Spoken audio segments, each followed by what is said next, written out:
Facebook page কিভাবে delete করবেন? কোনো না কোনো কারণে একটা ফেসবুক পেজ খুলে ফেলেছেন, তো ওই পেজটা রাখতে চান না, ডিলিট করে দিতে চান। তাই বুঝছেন না কিভাবে আপনি পেজটাকে ডিলিট করবেন। অনেকের আছে একাধিক পেজ থাকে, তো কাজে লাগে না। ওই পেজটা থাকলে হয় কি, আপনার প্রোফাইলের মেইন যে প্রোফাইল থাকে ওই প্রোফাইলের উপরে একটা ইফেক্ট আসে, যার মাধ্যমে আপনার ভিডিওতে ভিউ কম হয়, এঙ্গেজমেন্ট কম হয়। তার কারণে অপ্রয়োজনীয় যে পেজগুলো আছে ওই পেজগুলো আপনি ডিলিট করে দিতে পারেন। তো কিভাবে ডিলিট করবেন?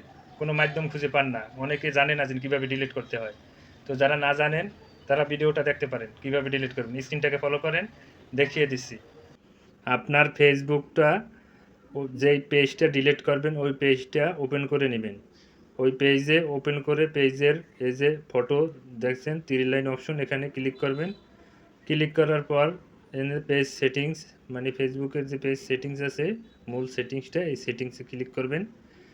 ক্লিক করলে তারপর এরকম একটা ইন্টারফেস আসবে। তো এখান থেকে নিচের দিকে চলে আসবেন। এখানে দেখতে পাচ্ছেন আর একটা সেটিংসের আইকন দিয়ে, এই যে সেটিংসের আইকনটা দেখা যায়, এখানে ক্লিক করবেন। এখানে ক্লিক করার পর আপনার অন্য একটা ইন্টারফেসে নিয়ে যাবে। এখানে দেখতে পাচ্ছেন যে ডিলিট পেজ, আবার কিছুদিনের জন্য পেজটা হাইড করে রাখতে পারবেন। তো আমরা পেজটা ডিলিট করে দেব, হাইড করে রাখবো না। তো হাইড করে রাখলে হয় কি, কিছুদিন পর পেজটা আবার ওপেন করা যায়। এই যে তাই আমরা এই যে নিজের অপশনটা, এই পেজ ডিলিট পেজ, এই পেজটাকে ডিলিট করব। এই জন্য নিচের অপশনটায় টিক দিয়ে এনে কনফার্মে ক্লিক করে দেব। কনফার্মে ক্লিক করলে